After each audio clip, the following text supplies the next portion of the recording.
Welcome to the Ladies Kickin Ass podcast, where we raise our voices and honor the badass achievements of women in the service industry. Get ready for empowering conversations, inspiring stories, and a whole lot of ass-kicking energy. Join us as we redefine what it means to be bold, fearless, and unapologetically YOU, babe. This is your platform, your community, and your source of inspiration. So buckle up, get ready to rock and roll, and let's show this world just how much we can accomplish. Welcome to the Ladies Kickin Ass podcast. Hi,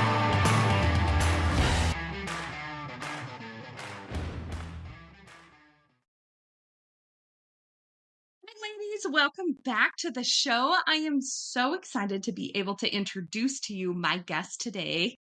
We are going to have all kinds of incredible conversation around things that we haven't really talked about a lot on this podcast, because that's what we like to do, is talk about shit that no one else is talking about. So today, my guest is Kendra Hadley, and she is coming to us from Costa Rica via Canada, which is a very interesting transition that I am very interested in learning about. She is a coach, and she does a lot of work around human design. So maybe you've been to a networking event or a women's conference. I know at the last few women's conferences I've been to, people will be just in discussion in passing, like, oh, my human design is, and I'm like, I don't know what the hell you're talking about. So we're going to jump into that today. And Kendra's going to be so polite to give us the broad overview of what that actually means and where you may be able to go to learn more about your human design. And then we're going to have a really awesome conversation. So stick around till the end of this around the topic of women and anger.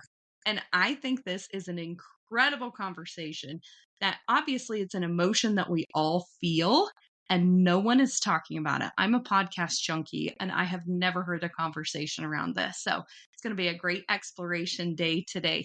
So Kendra, thank you so much for being on the podcast. Why don't you go ahead and give us your backstory and tell us why you love to do what you get to do every day. Perfect. Thank you so much for having me. I really appreciate it. It's exciting to get to have a conversation about myself, doing all the things that I love to talk about. So I am a confidence and self-love coach, and I came to that title via a long time in the service industry and traveling and living abroad, which I'll talk a little bit about more living abroad somewhere else. But I was living in Australia and moved back to Canada, turned 30, had like living in my parents' house again. It was quite the thing. And then one of my friends said, you should be a life coach. You always give really good advice. And I was like, I don't even know what a life coach is. So I looked into it and I was trying to get back to Australia. And then I wound up going to this school that did therapy and coaching combined in an experiential teaching process, and realized that this was what I was always meant to do. And so I like to take people through a therapeutic, like, tell me your life story so that we can see what's happened in your life to like transform and really create the life and the desires and everything that you could have ever wanted. And through this process and working with people, specifically themes and types of people came through, and mostly are recovering people pleasers. Nice guys, good girls. And so I help people really work through finding their strength, finding their anger, being in touch with their emotions, and then really empowering them to be their most amazing badass selves through boundaries and support and a variety of finding out what their values are, what they believe in, and like going for it, which has ultimately led me to be on the same path and do the same thing, and has currently landed me in Costa Rica. That is amazing. So you grew up in Canada, correct? Is that where you were raised in Canada? So what gave you what was it that kind of hit you that you were like, I got to go see the world. I got to go do things. Like you said, you went to Australia. Were you just on like a self-discovery journey at this point, and then you kind of just landed that way? Or were there goals that you were working towards that landed you in Costa Rica? Both. So I think the catalyst for me moving to Australia was I did everything right. I was like the straight A student. I went to university. I got my degree. I was with a guy for 4 years. We lived together. We were like, I was about to turn 25 and I was like, this year is going to be my year. I'm going to finish university. I'm going to get engaged. I live with my boyfriend. I'm going to get my dream job. Maybe we'll get a dog, like all of those things. Like I was about to tick all the boxes. And then April of that year, he was like, I kind of met someone else. And I was like, okay. Ugh. So my whole world got flipped upside down. Like right as I was finishing my finals, we broke up. 4-year relationship, just, and so and then cut to, I guess it would have been, oh yeah, lots of things happened. So I had a very transformational 25th and early 26th year of my life. So we broke up. I wound up getting a job eventually, like at the end of the year. Met a guy, new guy, really great, had this whirlwind relationship. Turned out he was an addict. So the following spring, turned out he was an addict. We broke up. That summer, he passed away. And so, from his addiction. And then that fall, I got a job at a ski resort and it was full of Australians. And so they were like, why don't you come to Australia and do a ski season there? And I was like, what have I got to lose? Like my life has been just chaos for the past 2 years. Like I'll just go for a couple months. And I'd always wanted to travel to Australia, especially. So it just felt like the right thing. So I got a working holiday visa and then I wound up spending 2 years there and then almost moved there permanently. And then, like, as I said before, things didn't really go that way. And I wound up having to leave Australia and move in with my parents, but it led me to the career that I have now. And so in 2020, before the pandemic, I actually came to Costa Rica. After living in Australia, and I traveled a lot of Southeast Asia and a bunch of other places within the last decade, since I moved home from Australia. So I would travel like for a month at a time, mostly solo, just it's my thing. I'm a little bit adventurous, which is very strange because before Australia, I was very much, like I said, like tick all the boxes, get everything done. And then that was like the catalyst that I needed to just like go out there and do my own thing and live this big life. And then, so I had been traveling. And so I went to Burning Man one year in 2019 and that was a blast. And then I came to Costa Rica to go to a music festival. And when I got to the town that I currently live in, which I wasn't planning on going to at all, this is the way life works. I just met all these really great people and I was like, wow, I found my tribe. Like these people are my people. Like we have the same values. Like we could talk for hours. It just felt really great. And then I took a surf lesson and I had been dabbling in surfing previously, but I took a surf lesson with one of my now best friends. And I was like, oh, this is how you surf. I really like this. Like, I'm really feeling pretty good about this. Like it was a new way to move my body. And then, and then I came back to Canada and 5 days later, the whole world shut down with COVID. And so the job and you got really stuck in COVID in Canada, huh? Man, I have some friends that lived up there during that event and we didn't see them for a while. Yeah. So it was a great, actually, I mean, in terms of how we all managed it, it was really, really expansive for me because it really helped solidify a lot of relationships and friendships, which amplified my business and my career because I was dabbling in the film industry, working just to make some extra cash while I got my business off the ground. And it really like launched a lot of things for me, primarily where I live now. Awesome. As soon as it was like, you can get out, I was like, I'm getting out. So I came down here and things like restrictions and things just kind of kept edging me more and more time here. And so eventually I stopped lying to myself and broke the news to my family that this is the next place for me and I'm going to be here for the foreseeable future. And it was like another layer of, like releasing a lot of my own people pleasing tendencies and like doing it right. Mm-hmm. And like having those conversations, being like apologizing to my parents for, feeling like they want me there more. And of course live they your do. life. Yeah. And it was really, really beautiful and transformational because, at the end of the day, my parents were like, what? Like, why are you feeling guilty? Like, my sister actually said it really well. She's very wise.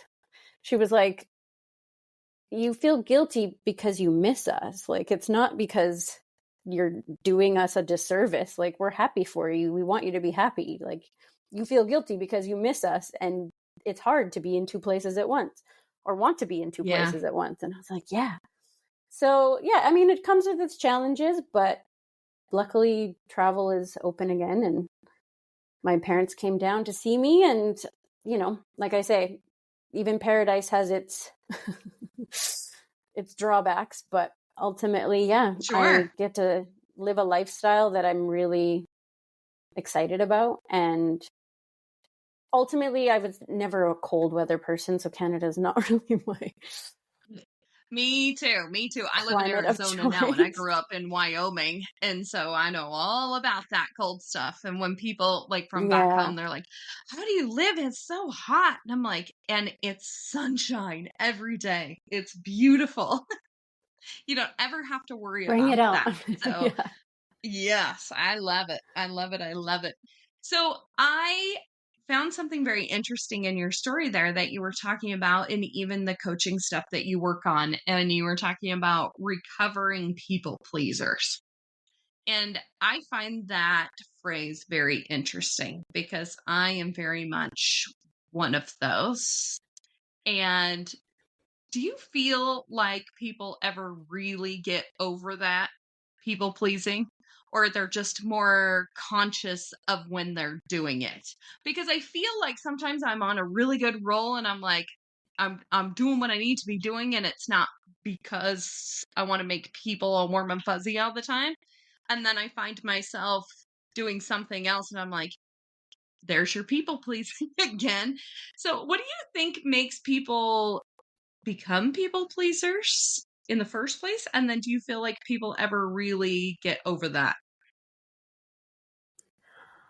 That's a good question. I mean, we become people pleasers because ultimately, when we're little, we want to do whatever, like our parents, however they showed up, ultimately wanted us to be the best version of themselves to make their lives easier. Ultimately, like if you have kids, like it's rough. They're these little personalities who are just, doing all the things, and it can be stressful. So it's just like, if we can find ways to get our kids to like show up for us that works for us, then we do that. And so kids automatically will just be like, hey, yeah, I want to be a good kid. I want to do what's right. And we ultimately have a survival instinct to do what we need to do to fit in, to belong, to survive. So if that means being really quiet while mommy's doing whatever, or if that means, going out of our way. And if we grow up in a situation that's a little bit more tumultuous, where like mom and dad are fighting and we need to be quiet because we need to hide out or whatever it might be, like it could be really extreme, like traumatic things, or it could be simple as like just wanting to be a good kid because, and like for me, I would say that my people pleasing came from after my little sister was born, because it was like, you want to be a good helper for mommy, like, and then you want to get good grades, like be good for the teacher, like, and it's nothing negative. Like it's good to be a good person and to be helpful and to be caring. But when we start to learn, and of course little kids learn this really, really young, like, oh, if I do this thing, then I'll get that thing that I want. And so ultimately people pleasing is just a kind of sideways way to get our needs met. And we're not taught how to communicate what we really want or to ask for what we really want. And so we do what we need to do in order to manipulate the situation unconsciously to have our needs met, Yeah. because sometimes it wasn't okay for us to have our needs met or to ask for our needs to be met because someone else in our life was taking up more attention and resources. And so in order to get Yeah. resources, ultimately, we do what we need to do to survive, literally. So Yep. in that respect, I don't know that we would ever get over our people-pleasing tendencies fully, because ultimately it's hardwired into us from being very, very little. But when we can become aware of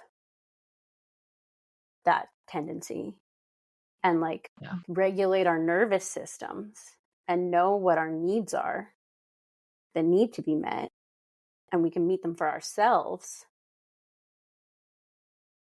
Yeah. Because ultimately, we don't need to rely on our parents or someone outside of us to meet our needs. The majority of the needs that we have, we can meet for ourselves. So when we can do And I that, think and we once you can be start like, getting that, when you get that mindset that you're like, I don't rely on someone to take care of me, so I don't have to conform to what I think I need to be in my head, you can actually be a full expression of yourself. It is a very liberating place to live. yeah.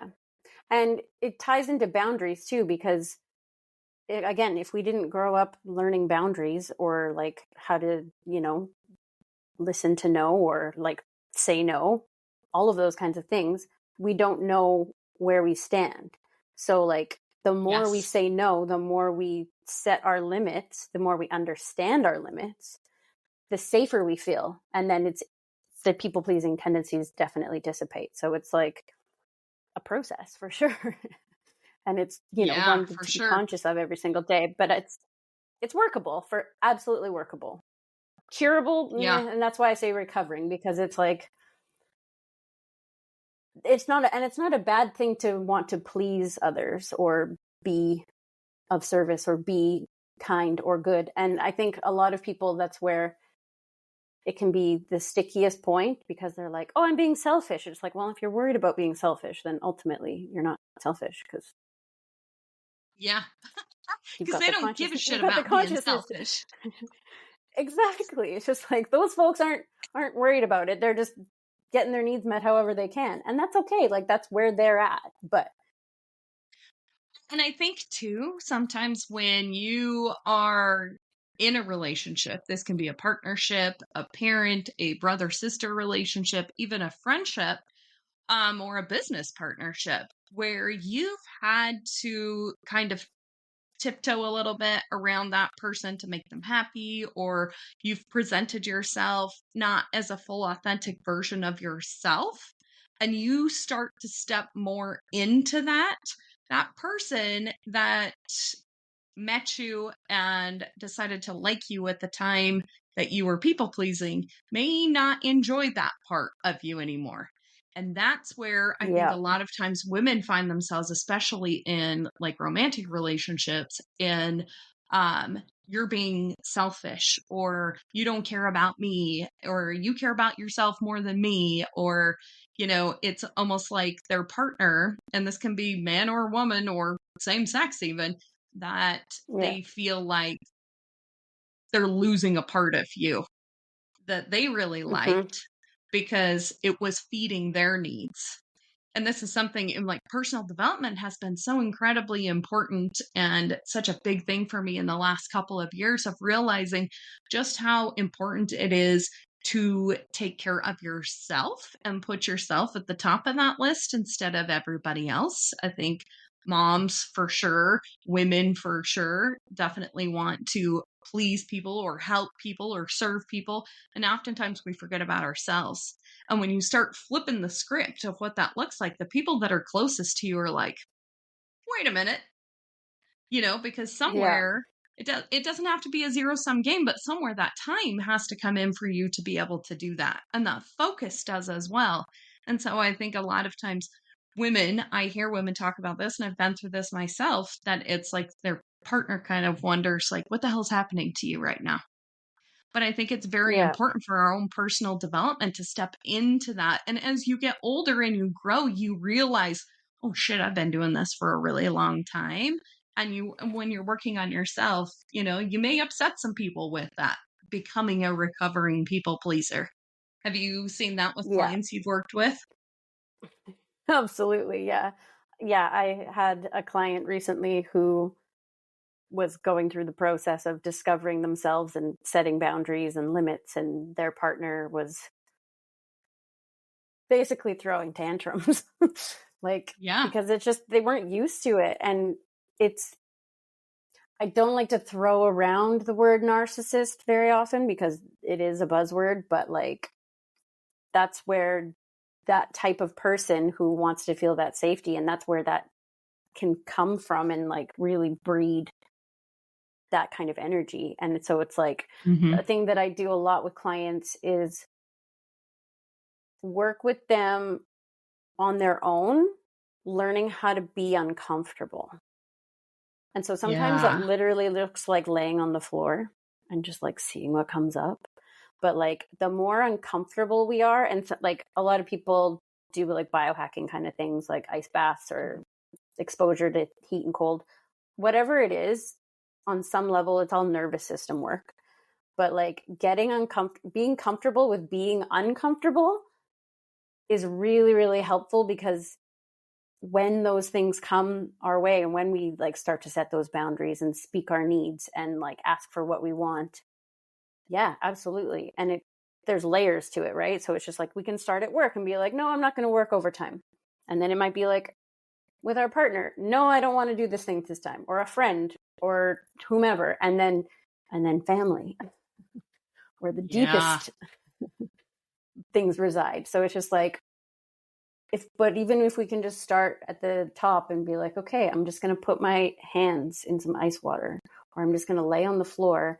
And if I'm a type A, I'm just like, oh, this is so uncomfortable. Like this is stupid. I don't like, meditation is another like simple things for a lot of people who are just like pretty peaked out nervous Yeah. system wise, can be really Mm-hmm. uncomfortable. So it's just like, okay, I'm just going to sit here for 5 minutes.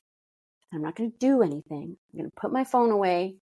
I'm just going to be, and Yeah. then see what comes up. So yeah, I mean, that's basically the It's encompassing of what I huge. do with clients. But yeah. Huge, huge. And for a lot of the listeners for this podcast are in this like service-based businesses. They own them or they're part of them. And I think a lot of them are in like the home service businesses too, construction, things like that. So it's a very masculine field too. So Mm. really like being on all the time, it's almost like as a woman, that's not a natural position for you to be in all the time. And Mm-hmm. it's fucking exhausting to a lot of women that have to live in that. And especially if they live in it at work and then they live in it at home in their relationships Mm-hmm. too. And so Mm-hmm. I think, like, definitely for me, what you were just saying right there, like, meditation is the most uncomfortable thing in the world to me. And for years, I would be like, I don't like to be alone with my thoughts in my head. That's why I'm busy doing stuff all the time. Like, every time I get stressed out, my husband's like, what's wrong with you? Because I've painted the bathroom and I've organized everything, start turning all the shit out of the Yeah. garage. And it really is for a lot of people that are high performing people, high achieving people, that it's really hard to sit with that. But when you start doing that, breath work has been something that I have really Mm-hmm. latched onto that I love. And I haven't really gotten into the big, like, I can do this for 25-minute things. But I went to a conference and they did like little 7-minute things. And I'm like, I can do 7 minutes. And if I do it first thing in the Yeah. morning, it is such a difference when you just like disconnect from everything. Even just putting that mask on your face and just laying there so you can't even see things, what a difference that Mm-hmm. makes for your nervous system. Because I know a lot of the listeners too, we've talked about this a ton on the podcast, like adrenal fatigue or the burnout, or they're just like losing their friggin' minds. It really is a powerful thing. You have no, like, our brains are so powerful and our bodies are so powerful if we just tune into them. Mm-hmm. Mm-hmm. And I think that that's part of and we'll get to the anger, but again, Mhm. it's just like, that's all incorporated, like what we are doing and what we have become really good at doing. And again, it's all tied to the people pleasing as well, because it's just like everybody, like, I don't know very many people who are genuinely comfortable with emotions. Sad, mad, scared, all of those like bad emotions. Even sometimes joy, to be honest. Like a lot of people aren't comfortable Yeah. with just like expressing their happiness and excitement because it's just like you're too much or whatever. Yeah. Not being able to express those emotions with people who are in your circle leads us to shut down. I mean, that's ultimately what depression is, but it's like if you can feel them and find ways to express those emotions, breath work, I love breath work for that.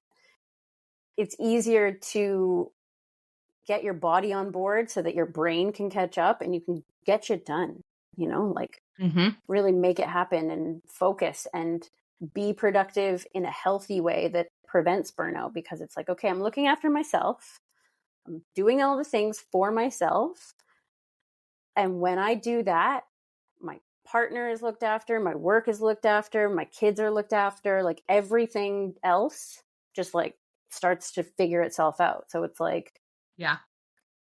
and again, it's like, oh, I'm putting myself first. Like, how dare I? No, how dare I not? How dare I not? I agree with you. Because if you're so busy taking care of all this other shit, you don't take care of yourself, who's going to take care of that shit when you fall down, And it's going to happen, Yeah. whether it's up here or Mm-hmm. your body or something, something is just going to fall down there. So it is really important to do that.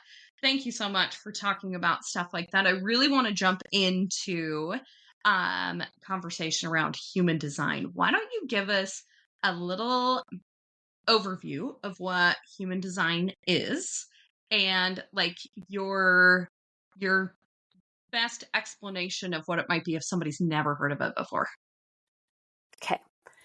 So it is the most complex thing I have ever encountered. So I will try and keep it brief and simple. Basically, human design, there was a guy, I think he might have even been Canadian. He did a bunch of psychedelics and had Mhm. this download of this system. And the system is basically a combination of astrology, I Ching, which is like an ancient Chinese, like, I don't even know how to describe it without probably offending someone. So I'm just going to, I Ching, Kabbalah, same kind of thing.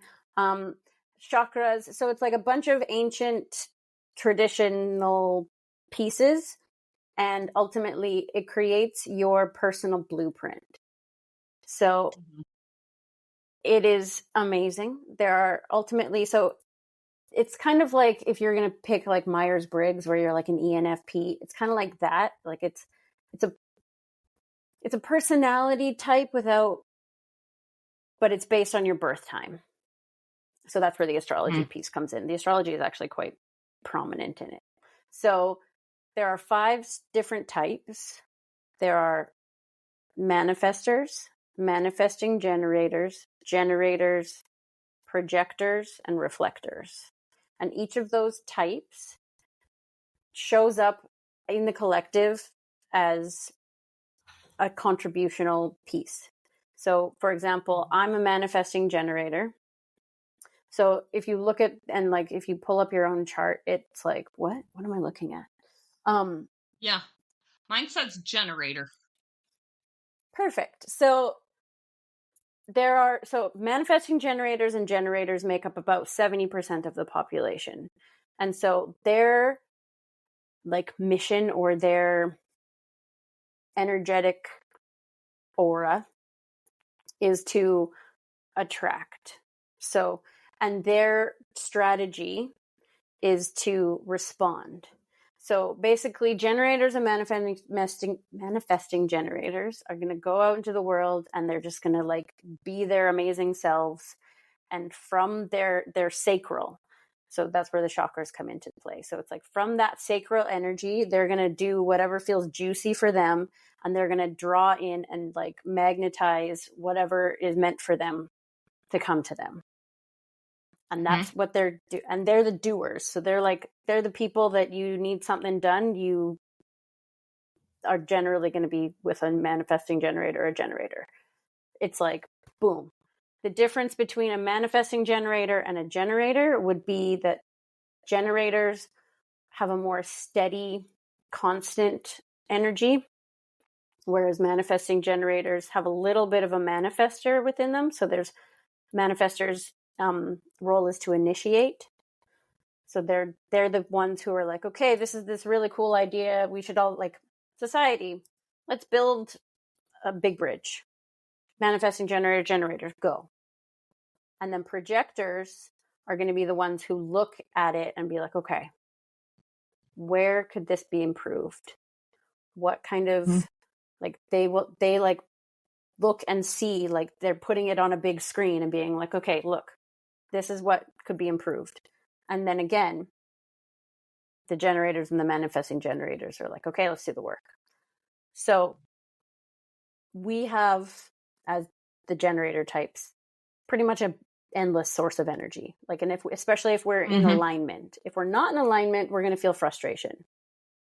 So there's like, basically it's like a physical body sensation of, am I in alignment or am I not? So if I'm a generator type, if I'm feeling frustration, I'm not in alignment. If I'm a manifester, if I'm feeling anger or I'm probably not in alignment. If I'm a projector, I feel bitter or like, I'm probably not in alignment. If I am in alignment, generator types are going to feel satisfaction. It's going to feel like, it's like a belly kind of thing.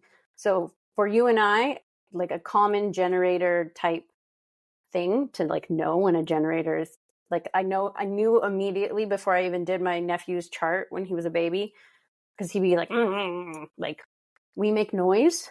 It's like, or you might move towards something. Like you're like physically pulled towards something. It's like, oh yeah, that's exciting. And like, you know, it's a yes immediately. Yeah. And then, so it's like, oh, okay. Yeah, that sounds exciting. So for you as a generator, you'd be like, yeah, that's a yes.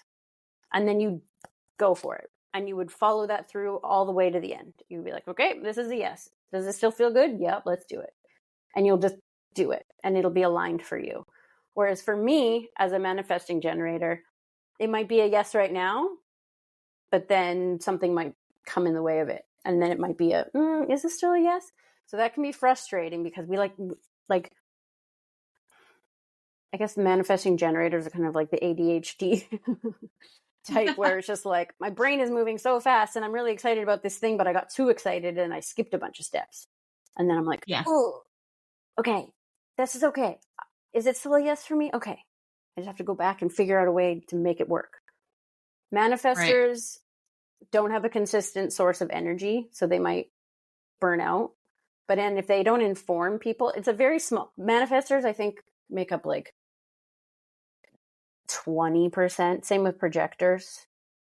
So the world was basically designed for manifesting generators and generators, which is kind of a disservice. And if those other types like sit in alignment with themselves, only 1% of the whole population, it's all over the place, are reflectors. And so their strategy is to just like be a mirror for everybody else.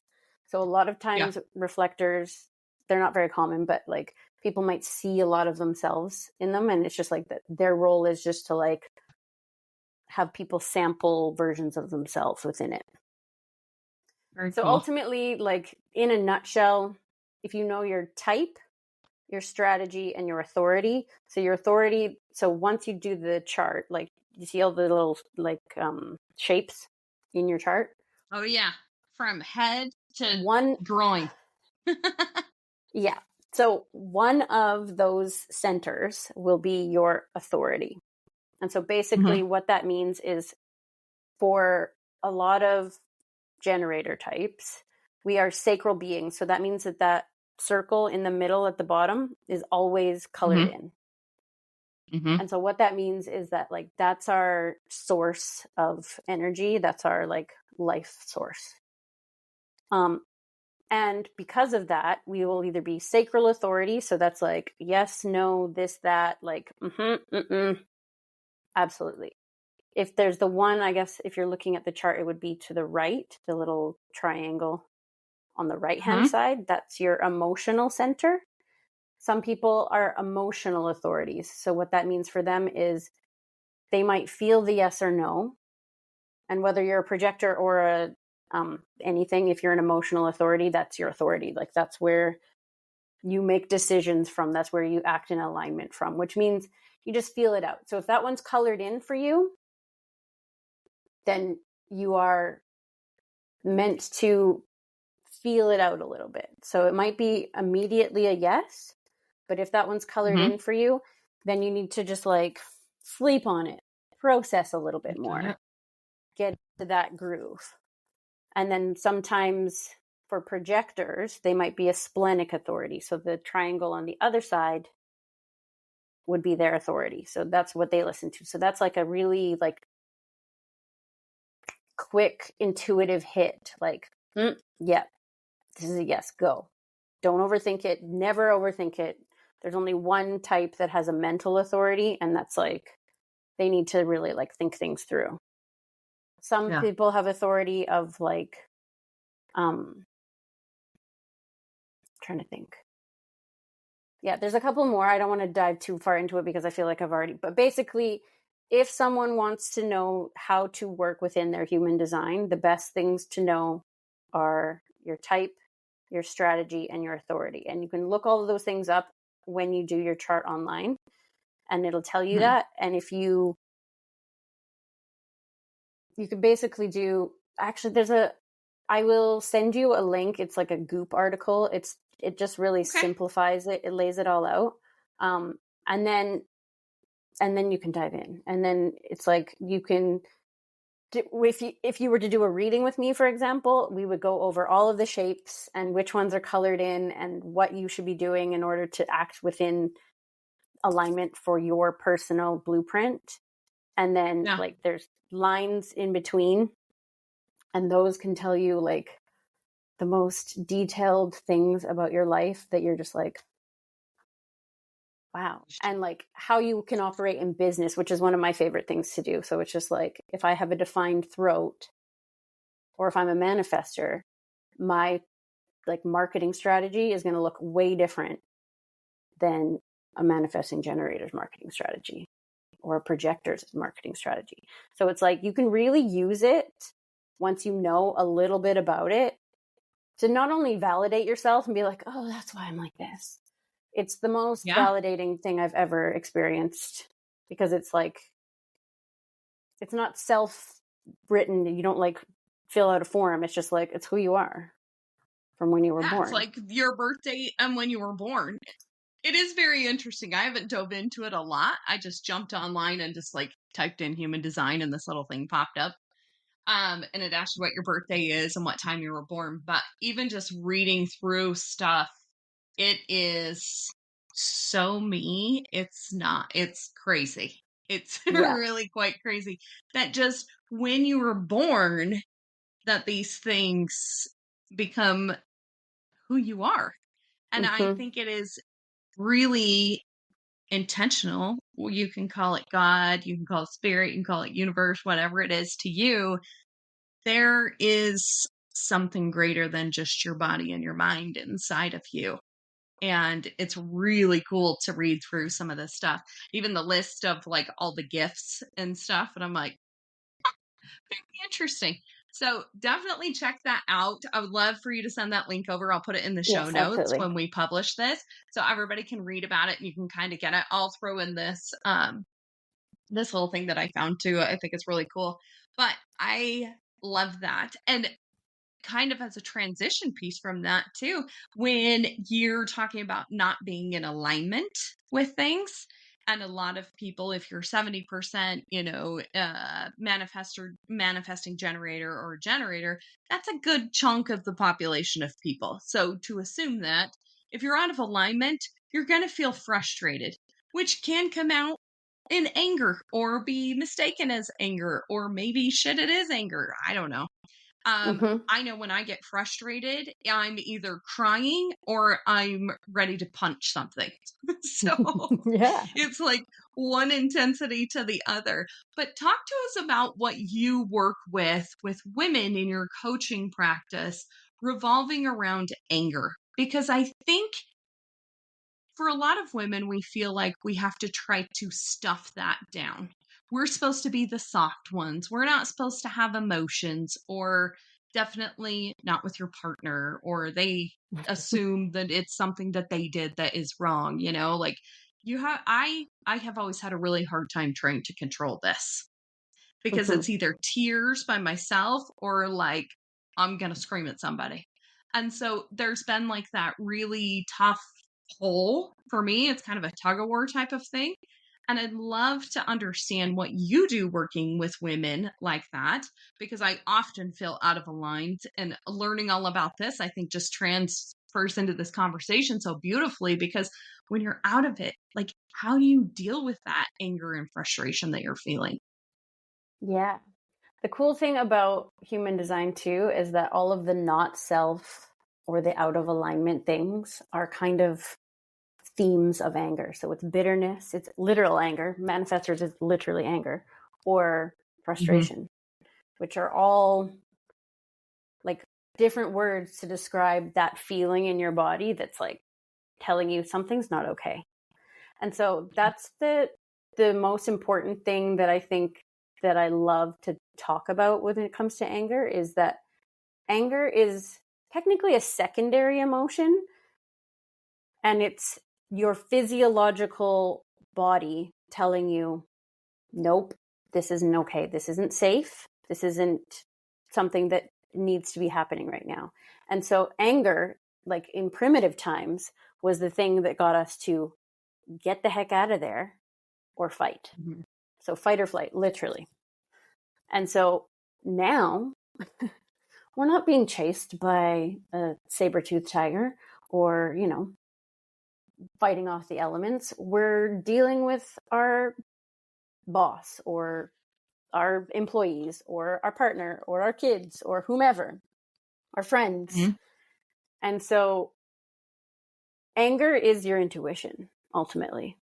So if you're feeling anger, and sometimes people don't even know that they're feeling anger. Like a lot of people don't realize that frustration is anger. Like that heat in your neck, Yeah. or like the clenching of your jaw, or like your fists, anger. That like passive aggressive feeling that you might get Yeah. if you're like annoyed with someone, anger. So all of these subtle things are anger, and it's okay. Anger is the most beautiful, precious, wonderful thing, because it's just information at the end of the day. So Yeah. the thing that I love about anger is that when we can be with and be okay with having anger and not attaching it to anything, like not being like, oh, because I have anger, I'm angry. No, I have anger. I'm feeling angry. I'm feeling sad. And the other thing that I want to add to it is that I like to say is anger is fear and sad's bodyguard. So anger is going to be the thing that comes up to protect us from pain. So it's Mhm. like, and pain could literally be physical pain, but more often than not, it's emotional pain. And in this day and age, emotions we're not allowed to express. So it's the same. It's like, I might not be needing to run away from danger, but I need to be running away from my feelings, because somewhere along the line, I learned that it wasn't okay to have those feelings in the moment. Sure. Whether Yeah. it's like, I mean, we shush babies, like it's okay. We're trying to comfort them, but like, don't cry. You hear don't cry enough, you stop crying, like it's not okay to cry. Yeah. And which is really too bad, because I think that the more we do let those emotions out and like do it in a healthy way, so that we're not making anyone responsible or bad or wrong for the way that we feel, the better it is. So learning, first of all, that we are going to feel anger, and underneath it is Mhm. probably fear of being hurt, fear of abandonment, fear of rejection, sadness, like pain. And it's not usually something that's like, it might be present in the moment, but it's usually something that's like a remembrance of something that happened to us when we were babies. And it's not even necessarily like rationally a bad thing or something that really was worth all of that energy stored up. But at the same time, at that time, it was really important to us because we were literally, we're babies were the most vulnerable things we could ever be ever. Sure. And we are that way And for a really anger long is time. a really, yeah.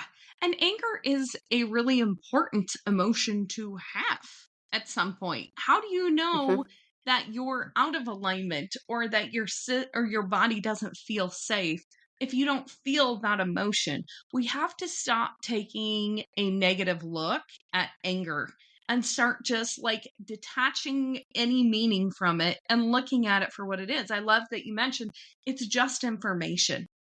I know oftentimes, you get Yeah, into a fight with your spouse or fight with your sister or something, and you say, like, I'm angry. And that person just automatically, because you say, I am angry, assumes that you're angry at them.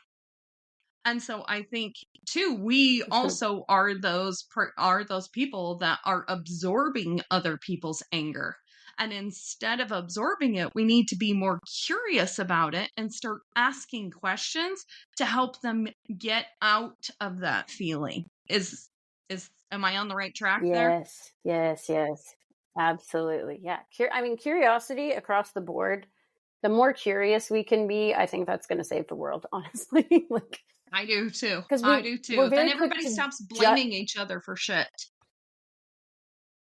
and it's like we're so quick to judge, and that's okay. We're going to judge, but like if we can be Yeah. curious about it, curious about our emotions, curious about what's going on for other people, and like learning what your emotions are, how they feel in your body, then Mm-hmm. we can be like, okay, I'm feeling anger right now.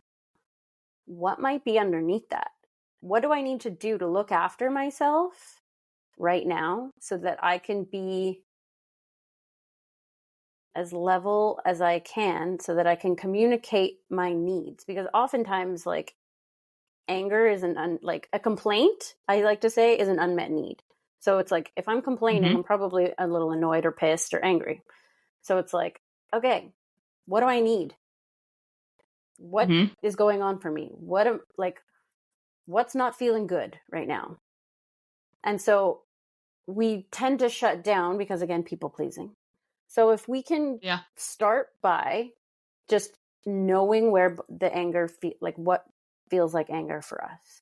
So it's like, if I'm Mm-hmm. gonna do a practice like in a workshop for anger, I might say, okay, think of something that's like annoys you sometimes, or like a situation in your life right now that's like not cool. Let yourself think about that for a few minutes and then see what happens in your body. Like, where am I feeling it? Like, some people might feel a little hot under the collar, like that's why that's a saying, Mm-hmm. like, you get warm.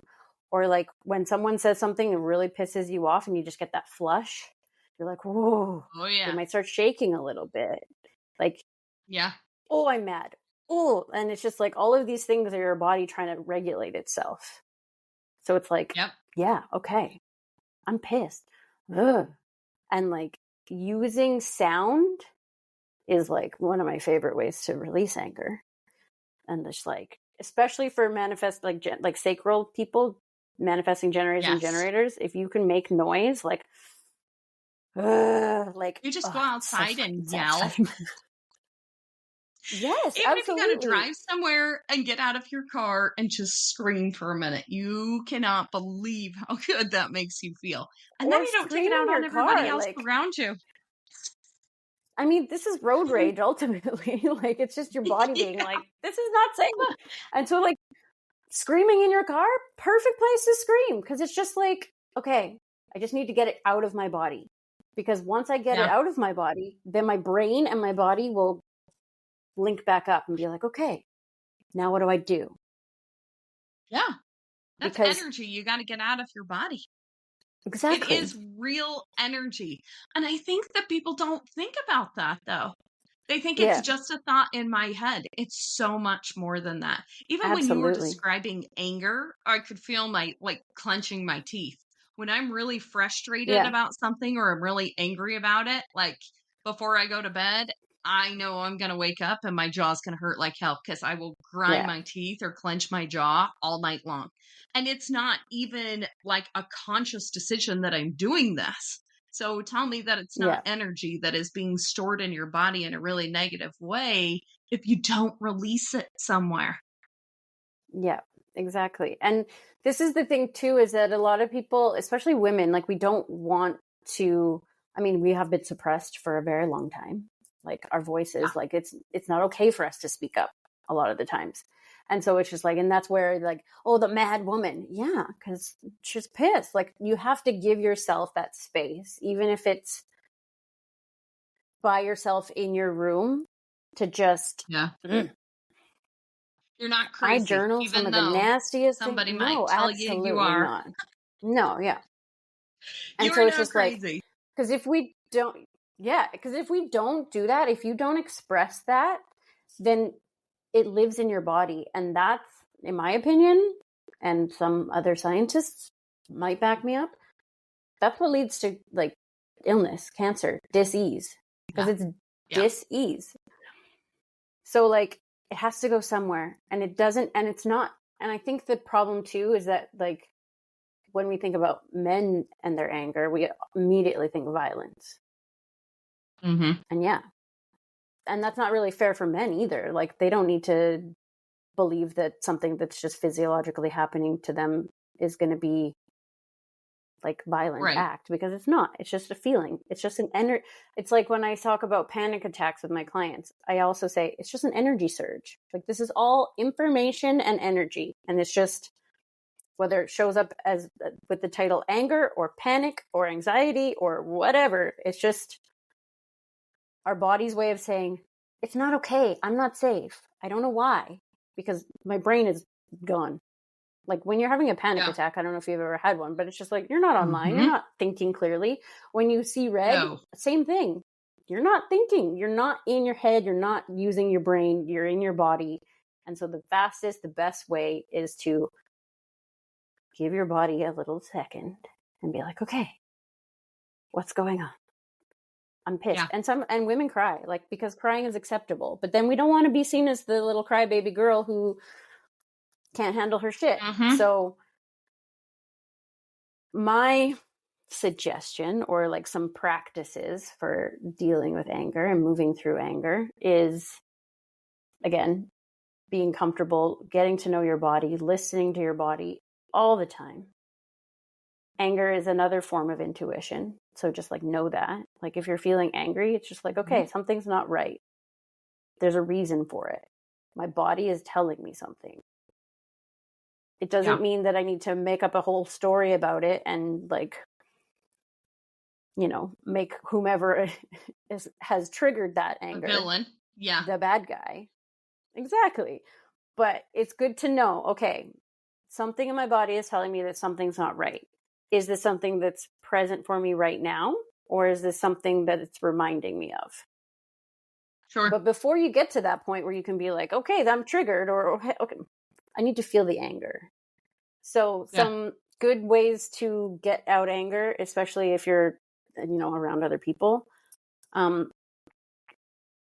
Well, you can scream into a pillow. That's one of my personal favorites. Get into your car and just like let out, and like really from the belly, like, like, you know, like growl. Yeah. Or if you're around people and you can't, and you don't want to like destroy your teeth, a tea towel or something, and just like pull it and like twist it. If you have a yoga mat, roll it up, get on your knees. If you're in your living room, like you have the opportunity to do it, and you can just like pick up the yoga mat and just slam it on the ground repeatedly. Things like that. Just like, but the quickest, easiest, but punching your bed. Also, something that I really like to do is shake. Because again, Yeah. you're just moving energy. So just like shake, shake, shake, That's shake, one of shake, my shake, shake favorites till when you I'm can't at work. anymore. Yep. When I'm super frustrated, I just shut my door and I just got to walk and shake it off, because just put the Yes. damn song on and have a dance party. Shake it out, Yeah. shake it off. Yeah. Yeah. And get And it out of your that's a body. really, and the important thing that you mentioned there was dance party. So like, no matter what, if you're raging and you're pissed and then you breathe and you pause, whatever you do after that, dance. Because play is the opposite of fear. So when we're playing, when we're free, like that's why when I tell clients to lay on the ground and see what comes up and it's really uncomfortable, it's because your body is like, I can't. This isn't safe. So if you can create play and tell your body, like, this is fun, this is exciting, I'm having a good time, then it just like, okay, you are safe. And your body will be like, because there's like, I picture it like there's a little man inside my body just being like, it's okay, we're safe. Or it's your inner child or whatever, you know, like there is a part of you that's just like, I don't have the eyes to see what's going on. All I can do is sense. Yeah. It's not safe. And pay attention to that little person that is inside of you, because they are that is your intuition. Just name it intuition, because that is really what it is. It's telling you something's up. You know, I sense something, and your senses are so much stronger and so much faster than what you end up processing and thinking about. So I love that as like being a sacral person, that it like goes with your gut type of thing. It is a very intuition based way of behaving, because it's like, yes, that feels good, let's go, you know, and then we'll figure it out on the way. So definitely listen to that.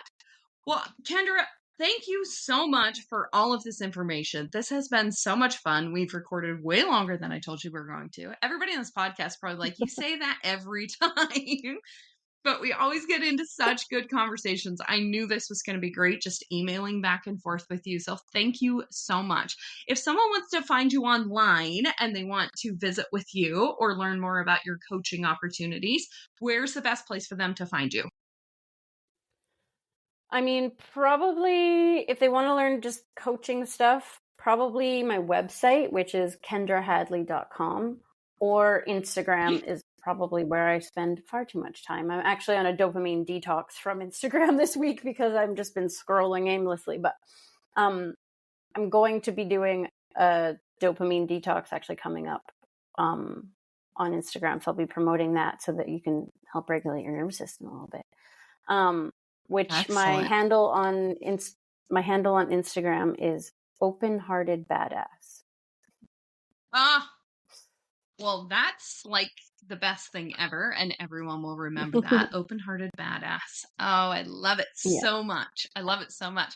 So that leads into my final question for you, and everyone always as a guest on the podcast.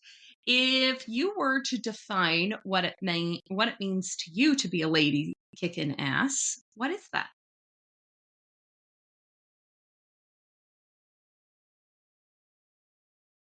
Sorry, cut out there. Can you hear me? Yes. Okay. So if you were to define what ladies kicking ass means to you, what would you tell us? Ooh. I would say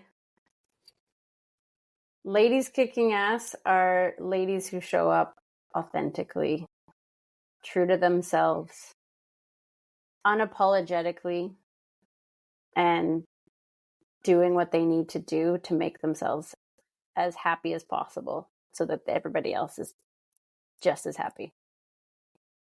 Yes. Oh, so good. Kendra, thank you so much for your time today. I've taken a whole hour with you. I got so much out of this. I know the listeners got so much out of this. I'm so thankful that you're part of our community now and that we have you as a resource for these things, because it is a lot of the things we talked about on this podcast today aren't the pretty things that people want to talk about. They're a lot of the things that a lot of us repress because we're not proud of, or maybe that we struggle with ourselves. And I always try to be extremely honest on this podcast about things that I actually struggle with things too, because what is so very important is that we let other women know that they're not alone when they feel these things. Everyone has emotions. Everyone Yes. gets pissed off. Everyone gets angry.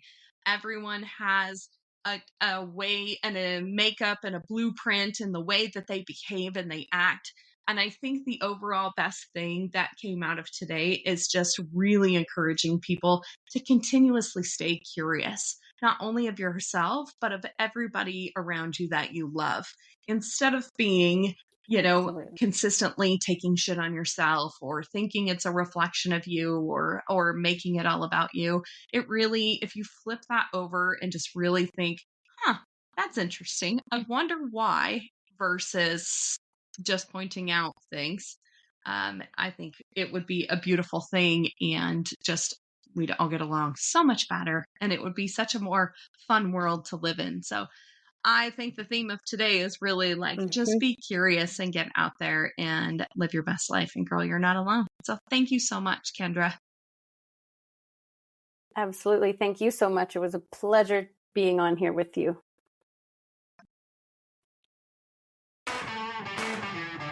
Thanks for being part of the Ladies Kickin Ass community. Cheers to all you badass women out there. Keep rocking your power, igniting your fire, and making waves in the service industry. If you loved today's episode, please do me a quick favor. Take a screenshot, post it, and tag us at Ladies Kickin Ass. Be sure to include the link to your favorite episode. Your support in spreading the word means the world to us as we aim to empower even more women. Hit that subscribe button to stay tuned for more kick-ass episodes. And don't forget, a 5-star review is the ultimate high five. Connect with us on social media. All the links are in the show notes. Thank you for being part of our tribe. Now go kick some serious ass, lady.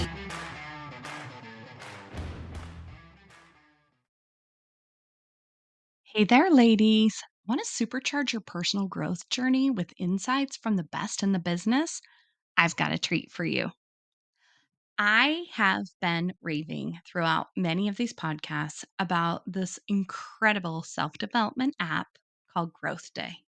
Imagine learning from industry powerhouses like Mel Robbins, Ed Milet, my girl Lori Harder, Brendan Burchard, Mel Abraham, Lisa Bilyeu. Oh my gosh, there's so many more. And guess what? Every Wednesday, they teach live that you can watch them and interact with them through this app. It's so incredibly cool. Beyond their wisdom and live coaching sessions, there is another incredible feature that I am obsessed with, though: the journal section. I use it every single day, whether it's either to brain dump, reflect on my feelings, remember things for my business, or dive deep with their brilliant journal prompts. I'm never at a loss for words when I sit down to journal. How freaking amazing is that? And because you're part of our podcast family, there's a special treat awaiting you. Click the link in the show notes below to check it all out. Embark on an incredible journey with Growth Day. Remember, every new day is an opportunity to grow, reflect, and evolve. And that is what we do as ladies who are kicking ass.